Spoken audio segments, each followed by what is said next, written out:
So, hi everybody. Here we are interacting with the toppers of 2021 और दो बहुत ही humble, बहुत ही grounded students हैं जो इस लक्ष्य को अर्जित कर पाए हैं और आज आपके सामने they have come here. They have agreed to share whatever they had in this journey. आप लोगों के साथ वो share करना चाहते हैं. मैं आज on behalf of students इन लोगों से बात कर रहा हूँ. So it is not that I have been their teacher, तो मैं ये सुनना चाहता हूँ कि इन्होंने मुझसे क्या पाया. On behalf of students, I am doing this conversation. और सच में हमारे पास बहुत सुंदर कैमरास और बैकग्राउंड नहीं है जो आप आजकल टॉपर टॉक में देख पाते हैं. So this is something heart to heart. Exam के रिजल्ट आने के 2 दिन बाद how has life been इस सब को जानने के लिए मैं इनवाइट करूंगा. So हमारे पास all India rank 4 Aishwarya Verma है और all India rank 44 Anjali Shrotriya है. और Aishwarya, Anjali, welcome to this conversation. Thank you sir. Thank you sir. Thank you sir. और अगर मुझे इनका इंट्रोडक्शन देना हो तो ऐश्वर्य, अंजलि को पहले मौका दे. क्या सर? Sure sir, sure. इस बार विमेन पावर का ईयर है ये, तो अंजलि को हम मौका देते हैं. और अंजलि थोड़ा सा बाय नेचर शाई है, तो मैं चाहता हूं कि अंजलि को मैं पहले इंट्रोड्यूस करता हूं. So it was a time when one of my students mains के दौरान, वो भी सिलेक्ट हो चुके हैं, वो अपना एक पेपर लेकर आए. मैं चेक कर रहा था तो आई टोल्ड हिम, देखिए ये आंसर देखिए, this is a very good answer. तो वो अंजलि का पेपर था. तो उन्होंने अंजलि का पेपर देखा और उन्होंने पेपर टर्न किया. सर ये बहुत अच्छा है सर, ये भी मेंस दे रही हैं क्या? Is she also writing the mains? So I told him, unfortunately, she did not clear the prelims this time. तू बच गया यार. He said, sir, सच में she is very good. तो मैं अपना नहीं बता रहा हूँ. People who have looked at her writing, they really know that Anjali carries that power. So Anjali, very warm welcome. I think a much deserved success. मैंने आपको ग्रो करते देखा है और ऐसा नहीं है कि इसमें योगदान एक टीचर का होता है. I think the person you are, एक बहुत बड़ा एक इकोसिस्टम में हम लोग ग्रो करते हैं. एंड इस एग्जाम की तैयारी में आपने बहुत से इनपुट्स लिए होंगे. So brief introduction about yourself and how has this journey been. First of all, thank you so much, sir. It was always that I saw this talks of toppers from a distance, and being on the other side of table always feels good and relaxing. We're talking about my introduction. I come from Indore in Madhya Pradesh, and I have done my graduation in computer science from Rajiv Gandhi University. And after my graduation itself, I did not go for any placements or job. I started preparing for UPSC since June 2017. And I chose geography as my optional subject. There were various reasons for choosing geography. I liked the subject. I also was interested in drawing, so map making was something which attracted me. So I thought the easiest of all the subjects is geography. It looks familiar. I'll go ahead with this. I did not put much thought before choosing the optional. And so talking about the attempts, this was my 4th attempt. And in the 2 attempts, I could not clear my prelims.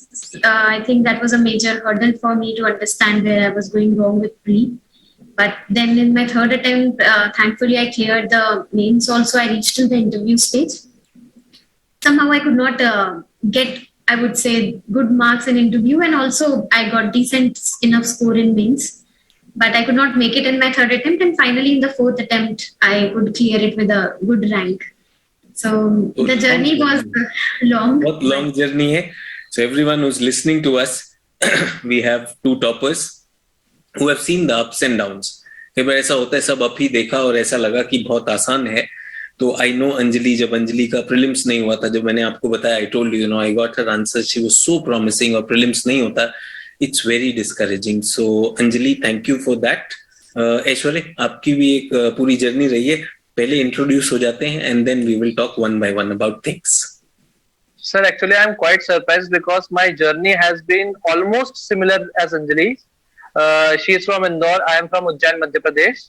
And I also graduated in 2017 and I have electrical engineering as my background. And this was also my 4th attempt. In the first attempt, I was not able to clear the prelims. There was issues regarding the strategy, and everything went wrong. And then after, in the second attempt and the third attempt, I was not able to clear mains examination. Is bar, by God's grace, everything got in the place and I made it into the list. Geography मेरा optional था, sir first attempt से ही मेरा geography optional था, and that is my small journey, sir. Okay, perfect.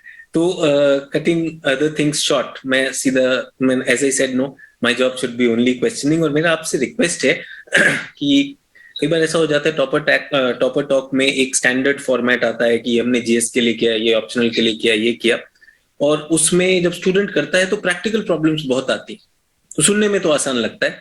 तो I would want you to share that. तो आप दोनों ने प्रीलिम्स की तैयारी की एंड दोनों का प्रीलिम्स नहीं हो रहा था. What, looking back, do you see has been the problem? क्योंकि सब कहेंगे लक्ष्मीकांत पढ़ो, ये पढ़ो, आपने भी पढ़ी होगी. वेयर डज द प्रॉब्लम लाई? तो पहले अंजलि, आप क्यों 2 बार अटक गए थे? सर, आई थिंक मेरा फर्स्ट अटेम्प्ट में इसीलिए नहीं हो पाया था because I was too busy with the coachings. I thought coaching is mandatory अगर आपको यूपीएससी क्लियर करना है तो. I went to 2 coaching simultaneously. मुझसे वो मैनेज नहीं हो पाया. First of all understanding the things, and prior इसके पहले मैंने कभी न्यूज़पेपर पढ़ा नहीं था. The Hindu was the first newspaper I pick up. So मुझे याद है 4 आवर्स तो न्यूज़पेपर पढ़ने में और समझने में लग जाते थे. There was hardly any time when I devoted to self study. तो उस साल तो मेरा प्रीलिम्स बिल्कुल ना ही होना था, मुझे पता भी था खुद कहीं ना कहीं. सेकेंड अटेम्प्ट में सर मैंने सब कुछ किया था जो भी एक एस्पिरेंट कर सकता था. Reading all the standard books and everything. When I look back, the one important thing that I missed was I focused only on rote learning of the facts for prelims. And exam is beyond that. It is not merely about knowing certain facts. It is also about application. It is about your intelligent guessing. And I did not do the PYQs, which is the previous year questions of the UPSC prelims. So मैं pattern से बहुत unaware थी कि किस pattern के questions आने वाले हैं prelims में. So despite solving all the mock papers that are available to us by the various institutes, I could not make it. So when I rectified it, it clicked me when it clicked. So I was able to get through in next both the attempts. Amazing. तो अंजलि ने बताया, और अगर मैं उस पे comment दूंगा, if I start giving my comment, then my comment will be biased. So मैं चाहूंगा ऐश्वर्य आप इसको जवाब दें, because you have seen the examination. Does it happen that coaching institutes at times, we take it as a ready-made stuff, or we think that will do the magic, और हम जो है उसी के ज्यादा टाइम देते हैं, as अंजलि said कि हम सेल्फ स्टडी नहीं कर पाते हैं. And second is this forceful thing जो मैंने देखा कई बार कि रट लो, कोचिंग इंस्टीट्यूट्स ये भी करते हैं. तो जो अंजलि को लगा कि इससे नुकसान हुआ, तो डू यू थिंक अंजलि का ये जो रीडिंग है ऐसा कुछ होता है, और आपका अपना experience in your prelims? Sir जैसा उन्होंने बोला कि ये कोचिंग की वजह से वो काफी बिजी रहती है, सर सिमिलर चीज मेरे साथ भी हुई थी कि मैं कोचिंग की चीजों में लगा रह गया कि दे विल वो पढ़ाएंगे प्रीलिम्स का, वो पढ़ाएंगे प्रीलिम्स का, और मैं जो पढ़ूं वो पढ़ाएंगे, वो पढ़ के मैं निकल जाऊंगा. तो पहली बात तो मैंने अंडर एस्टिमेट किया कि प्रीलिम्स एग्जाम कितना डिफिकल्ट हो सकता है, या फिर उसकी प्रॉपर स्ट्रैटेजी क्या हो सकती है, तो उसको मैंने अंडर एस्टिमेट किया. और दूसरा, मैंने किसी और के ऊपर डिपेंडेंट हो गया कि वो करवाएंगे, जिसके कारण जो मेरा सेल्फ स्टडी का पार्ट होना चाहिए था वो उतना नहीं डाल पाया. मैं वेट करता रह गया कि वो करवाएंगे, और वो दिन कभी आया ही नहीं. तो ऐसे केस में लास्ट में जब मेरे को मई में, और दूसरा रीजन मेरे साथ ये था जो मैं सबके साथ शेयर करना चाहूंगा कि मैंने ऑप्शनल का जो डिसीजन था वो काफी डिले कर दिया था. जनरली जब बच्चे आते हैं तो बिल्कुल स्टार्टिंग में ही ऑप्शनल की तैयारी करते हैं. मैं 3-4 महीने तक डिसाइड ही नहीं कर पा रहा था कि मुझे ऑप्शनल क्या लेना है. तो जब फाइनली मैंने डिसाइड किया तो अक्टूबर आ चुका था. तो जब मैंने नवंबर से शुरू किया तो वो खत्म होते होते अप्रैल और मई हो गया. अब मेरे पास सिर्फ 15 डेज बचे थे प्रीलिम्स की तैयारी करने के लिए. मुझे लगा कि मैं कर लूंगा, बट जब मैंने दोबारा रिवीजन करना शुरू किया, मॉक्स लगाने शुरू किए, तो मुझे समझ में आ गया, इवन मुझे एग्जाम देने से पहले ही समझ में आ गया था कि प्रीलिम्स तो मुश्किल है इस बार. और सर स्कोर कार्ड में भी वही हुआ. तो ये सारी चीजें थी कि हाँ, कोचिंग में इधर उधर भागने से, या फिर अपनी स्ट्रैटेजी सही नहीं रखने से, ऑप्शनल देरी से चूज करने से क्या क्या इश्यूज आ सकते हैं. तो इसी में फर्स्ट अटेम्प्ट खराब हो गया सर। तो सेकंड अटेम्प्ट में what changes did you bring? और मैं नहीं देखता हूं कि कोचिंग सारा इविल है, बट मुझे लगता है कि थोड़ा सा एक ग्राउंडिंग होना चाहिए स्टूडेंट के पास, थोड़ी अपनी समझ and willing to do work. Whereas like at times to be populist, कई बार टीचर भी कह देता है कि ये रट लो और मेरे नोट से हो जाएगा। तो सेकंड में आपने क्या किया? व्हेन अंजलि सेड फिर चीजें मैंने अपने हाथ में ले ली तो चीजें फिर अपने आप कनेक्ट होने लगी। So what was your strategy after that failure? वो फर्स्ट फेलियर बहुत से लोग फेस करते हैं। Yes sir. सर सेकंड में मैंने बहुत रैशनली टाइम डिवाइड किया कि till December and January I will prepare for mains, और उसके बाद मैं प्रीलिम्स के लिए सफिशिएंट टाइम दूंगा स्टार्टिंग फ्रॉम फरवरी। उसके बाद मैंने अपना फरवरी में दोबारा से प्रीलिम्स के लिए पढ़ना शुरू किया। बहुत आइडियल वे में टेस्ट लगाए, यूपीएससी के पीवाईक्यू सॉल्व किए, and by God's grace I got very good marks, well above the cut off. तो प्रीलिम्स उसके बाद कभी इशू नहीं आया सर मेरे को। तो I think rationally time divide करना between the various stages of the examination is also very important. आप किसी भी स्टेज को अंडर एस्टिमेट नहीं कर सकते। परफेक्ट। वैसे तो एक स्टैंडर्ड बुक लिस्ट है जो लोग बच्चे पढ़ते हैं और हर टॉपर वही कहता है। आपने भी वही की है। कुछ अंजलि आप बता दें, कुछ ऐश्वर्य बता दें, because many people will be listening to top rank 4, rank 44, उन्होंने क्या किया होगा। और सबसे बड़ा मैं टू आवर लिसनर्स बताना चाहता हूँ कि आप इन दोनों से मिलेंगे तो दोनों का ये मानना है कि भाई हम भी एकदम कॉमन एस्पिरेंट्स की तरह तैयारी कर रहे थे, and it has been our effort which has been rewarded. वैसा आप पाएंगे, बहुत हम्बल हैं। तो जो भी अंजलि आपने किया for prelims, the book list which you think should reach out to people, और बुक लिस्ट के साथ थोड़ा सा एक अप्रोच भी, क्योंकि अगर लक्ष्मीकांत आती है तो सभी कर रहे हैं लेकिन कुछ कर नहीं पाते हैं। तो if you can some books आप शेयर कर लीजिए, कुछ ऐश्वर्य कर लेंगे। Sir, I'll start with the most favorite among aspirants, which is the polity. सबका पॉलिटी बहुत स्ट्रॉन्ग होता है, तो Laxmikanth is sure shot, everybody has to read it, and वो कैसी पढ़नी है कि वो कवर टू कवर पढ़नी ही पढ़नी है। इसमें दो अप्रोचेस होती हैं। Some people they since the book is itself very bulky and you have to read every line of the book, people don't prefer to make notes out of it. Sir मुझे हमेशा ये था कि I needed things in my own handwriting. जब तक मैं अपनी writing में उस चीज को लिख ना लूं, मुझे वो याद नहीं रहेगी। तो मैंने तो अपने 1 पेज नोट्स लक्ष्मीकांत के भी बना लिए थे, and I compiled the entire Laxmikanth into 50 pages, and मैं वही रिवाइज फिर करती थी जब प्रीलिम्स के 2 दिन पहले मुझे अगर पूरी लक्ष्मीकांत करनी तो I used to do that. But we can also revise it from the book. आप हाईलाइट भी कर सकते हैं whichever way is suitable. And I don't think there is anything. Request है, वो 50 पेजेस में कैसे किया? बहुत से बच्चे ऐसे सुन रहे होंगे ना, होता कैसे है, तो कैसे किया है? सर ये फर्स्ट टाइम में तो बिल्कुल नहीं पॉसिबल होगा। आई थिंक आप उसे फर्स्ट टाइम एक सिंपल कर्सरी रीड दे सकते हैं, क्योंकि वो समझ भी नहीं आएगी। वो बुक आप मतलब जो पहली बार पढ़ रहे हैं उनको तो शायद समझ भी ना आए। मुझे तो नहीं आई थी पहली बार, मैंने सिर्फ एक पढ़ लिया था कि मैंने पढ़ ली एक बार तो एटलीस्ट, फिर दूसरी बार भी आपको शायद आए। थर्ड टाइम से आप थोड़ा थोड़ा कुछ सेंस मेक कर पाएंगे कि what the book is trying to tell you, and you can probably start marking in the book. आप 4th टाइम में हाइलाइटर्स और ये सब यूज कर सकते हैं। I would say 4th या 5th टाइम में आप you can just start making notes of only the keywords. जैसे अगर प्रेसिडेंट एक चैप्टर है तो you can just write which article the president is. So आप सिर्फ आर्टिकल अपने छोटे निमोनिक्स बना लीजिए। प्रेसिडेंट के लिए मैं P लिखती थी, नॉट द एंटायर वर्ड। तो ऐसे करके आप 3 पेजेस में 2 पेजेस में एंटायर प्रेसिडेंट के चैप्टर को आराम से you can write it down. There is it will come. Good advice. उसके अलावा दूसरा कोई सब्जेक्ट? सर इसके अलावा मैंने एक चीज नोटिस की है कि जैसे एनवायरनमेंट में आजकल questions are largely like people don't have any one common book. वैसे हम शंकर आईएएस का एक बुक होता है जो एवरी एस्पिरेंट टेक्स, सब वो भी पढ़ी जा सकती है, बट लार्जली अब क्वेश्चंस एनवायरनमेंट के उस किताब से नहीं भी आ रहे हैं। अब वो क्वेश्चंस जो है जो बहुत चेंज हो गया ट्रेंड, जो 2017 में था और 17 से जब मैं 22 का अगर 21 का प्रीलिम्स देखूं, एनवायरनमेंट का कोई क्वेश्चन ऐसा नहीं है। तो आई वुड से एनवायरनमेंट के लिए आप न्यूज़पेपर्स पर ज्यादा रिलाई कर सकते हैं और कोई एक particular magazine. If there is no need to read any book now per se for environment, अगर आपका बेसिक्स थोड़ा बहुत ठीक है तो that is one thing. And history के लिए मैं बोलना चाहूंगी modern India by spectrum is more than enough. I have heard students talking about Placido partition, Shekhar Bandyopadhyay. Those are good books, but अगर आपको प्रीलिम्स निकालना है तो मॉडर्न इंडिया बाय स्पेक्ट्रम का it is more than enough. मैंने उसके भी notes बना लिए थे, and those were also like 30 to 40 page notes, because again I never wanted to go through the entire book.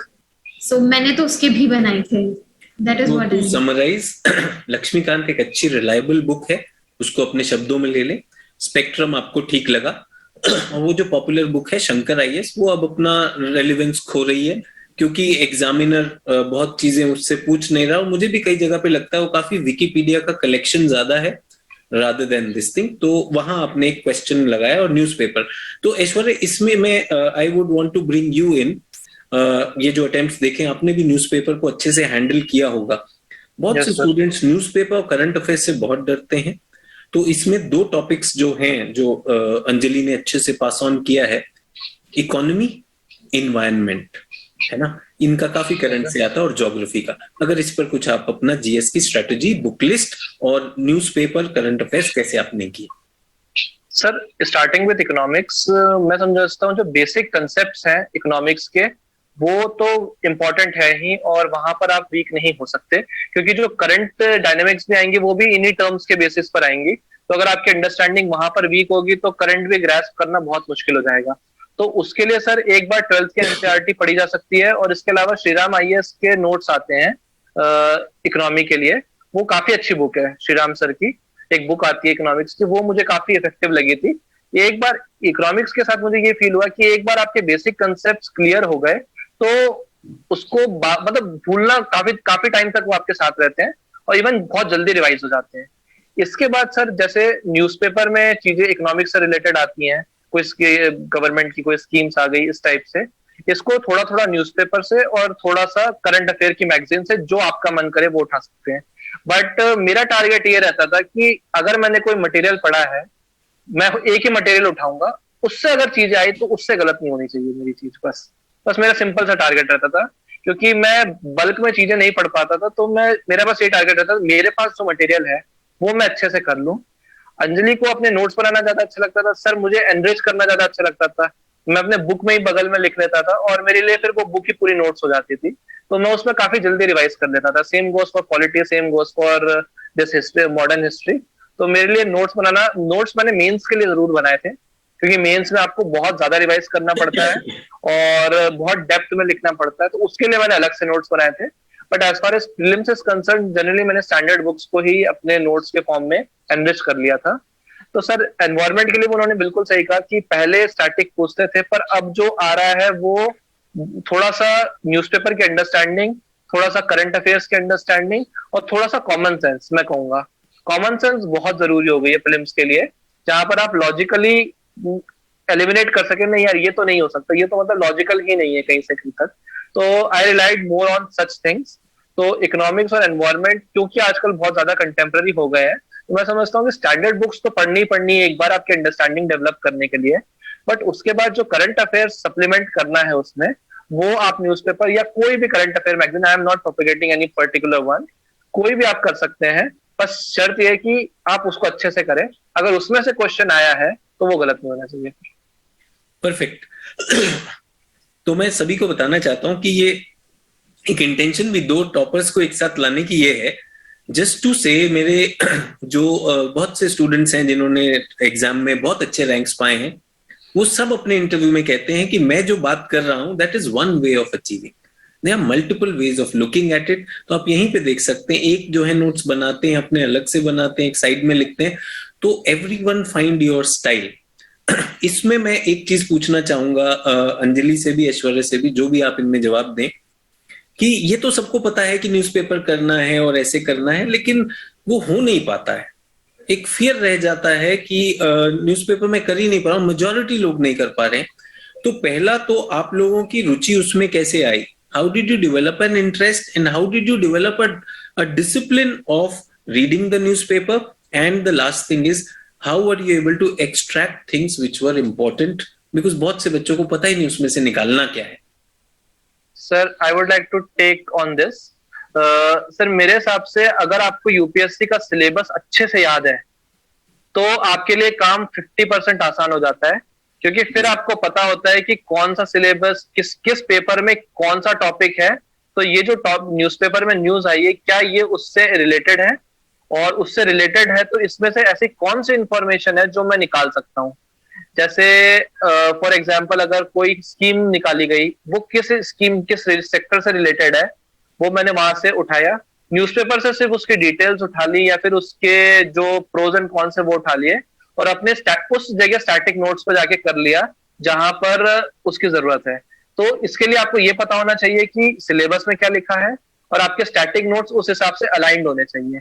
अगर ऐसा हो गया तो आप न्यूज़पेपर से बहुत एक्यूरेटली इंफॉर्मेशन निकाल सकेंगे। तो आपको पूरा न्यूज़पेपर पढ़ने की जरूरत नहीं, सिर्फ काम काम की चीजें निकालिए, तो आपका न्यूज़पेपर भी जल्दी खत्म हो जाएगा, और उससे रिलेटेड जो रेलेवेंट करंट अफेयर्स है वो भी आपके तैयार हो जाएंगे। तो sir I think UPSC syllabus word by word याद होना, और इवन जो उसमें हिडन चीजें हैं वो भी पता होना बहुत जरूरी है, अगर आपको न्यूज़पेपर इफेक्टिवली पढ़ना है। और सर स्टार्ट करने की बात है, तो न्यूज़पेपर जब स्टार्ट किया था पहली बार, तो सर दिक्कत तो आई थी, बहुत दिक्कत आई थी। पहली बार तो एडिटोरियल में कई सारे वर्ड्स ऐसे होते थे समझ नहीं आते थे, जितनी देर में डिक्शनरी में जाकर देखो उतनी देर में एडिटोरियल में क्या था वो भूल जाते थे। तो स्टार्टिंग में दिक्कत आई, बट स्टार्टिंग में कुछ दिन बैठे तो अपने आप जब इंटरेस्ट आने लगा करंट हैपनिंग्स में, क्योंकि पहले तो ज्यादा फॉलो करते नहीं थे कॉलेज लाइफ में, तो नई नई चीजों में इंटरेस्ट आने लगा, तो एक टाइम के बाद वो हैबिट बन जाती है। तो जब वो हैबिट बन जाती है तो फिर चीजें आसान होने लग जाती है। पर स्टार्टिंग में वो जो जबरदस्ती न्यूज़पेपर लेके बैठना होता है, वो सर चैलेंजिंग टास्क तो होता है सर। बहुत ही कैंडिड आपने कहा कि सच में वो बहुत बोरिंग होता है, वो आदत लगने वाली बात है। तो everyone who's listening to us, even the toppers felt that. आपके साथ भी अगर हो रहा है तो you are on the toppers track. Anjali, क्या आपके भी कुछ ऐसे एक्सपीरियंस रहे हैं कुछ और आप ऐड करना चाहें तो? बहुत अच्छे से ऐश्वर्या ने बताया कि कितना फिक्स होकर, मतलब समझ के साथ हम न्यूज़पेपर को अप्रोच करें एंड उसमें से निकालें। तो अंजलि, आप कुछ ऐड करें उसमें। Sir, I totally understand whatever he's saying because I've gone through the same thing. मैं पढ़ती थी and then I used to nothing used to make sense. फिर मैं कुछ वेबसाइट्स की सोचती थी, किसी वेबसाइट पर चली जाती हूँ, इन्होंने छोटे में दिया होगा तो मैं वहां से समझ लूंगी। फिर वो भी नहीं हो पाता था क्योंकि ऐसे रोज नहीं कर सकते हैं। फिर मैं सोचती थी कुछ मैं और न्यूज़पेपर समझाने वाले वीडियोस भी हैं, उनको देख लेती हूँ। हाँ, कुछ लोग भोजपुरी में समझाते हैं द हिंदू, और भले ही वो द हिंदू ने ऐसा ना कहा हो, लेकिन भोजपुरी में फील आता है उसका। तो मैंने हर टेक्निक ट्राई करी थी कि मैं यहाँ से न्यूज़पेपर पढ़ लेती हूँ, यहाँ से पढ़ लेती हूँ, बट वो नहीं हो सकता है। I think discipline is something which is very important. एक टाइम फिक्स होना पड़ेगा, आइदर इन द मॉर्निंग और लेट नाइट जब आप सोने वाले हैं। For me it was morning time, so I used to make sure कि मेरा डे स्टार्ट ही उससे हो रहा है। एनी हाउ मुझे 2 आवर्स में जितना भी मैं कंप्लीट कर पा रही हूँ, I never used to make big targets. 2 hours was fix, उसमें जितना भी मैं कंप्लीट कर पा रही हूँ ठीक है, then I leave the rest of it. वो बाद में कभी ना कभी वो न्यूज इंपॉर्टेंट कवर हो जाएगी अगर वो बहुत इंपॉर्टेंट रही तो बट धीरे धीरे करके वो टाइम भी कम हो जाएगा। आप फटाफट स्कैन कर लेंगे, आप उसमें से फिल्टर आउट कर लेंगे क्या इंपॉर्टेंट है, and you will be able to write in your notes और इन योर कॉपी जो भी आपने मेंटेन करके रखी है। आई थिंक इनिशियली मैं और सारे एस्पिरेंट्स शायद परफेक्शन की तरफ भागते हैं, that we are going to make the perfect notes out of newspaper. वो ना करते हुए अगर हम इसको बहुत इजी रखें, बहुत सिंपल रखें कि इट्स फाइन, अगर हमें उसका 20% भी समझ में आ रहा है तो ऑल्सो इट्स ओके। तो भी आप even if you reach till like 60% of whatever news in written in newspaper, आपका बहुत आसानी से क्लियर होगा। चलिए, बहुत अच्छा। अंजलि, तो मैं सबके लिए समराइज कर देता हूँ जो ऐश्वर्या ने कहा। ऐश्वर्या ने कहा कि आपके पास अगर सिलेबस की क्लैरिटी है तो आप एकदम बिल्कुल हंट करते हुए क्या चाहिए एकदम स्पेसिफिक होकर करेंगे। और ऐश्वर्या का भी मानना है, अंजलि का भी मानना है, स्टार्टिंग में बहुत बोरिंग है, बहुत टैक्सिंग है, बट जैसे जैसे आपका वो बन जाता है कनेक्शन तो वो हो जाता है। इसमें मुझे अंजलि की एक बहुत अच्छी प्रैक्टिकल एडवाइस लगी कि जब आप आदत डाल ही रहे हैं तो एक रिदम के साथ डालिए, एक समय बांध लीजिए। जैसे एक रूटीन में डाल दिया तो सुबह रख लीजिए, शाम को रख लीजिए। सच में ये रूटीन्स हमारी, मतलब being an animal we like those routines, तो बहुत काम करता है। तो थैंक यू, बहुत ही प्रैक्टिकल एडवाइस है। तो प्रीलिम्स का तो आप लोगों ने बता दिया काफी कुछ, अब मेंस की तरफ चलें।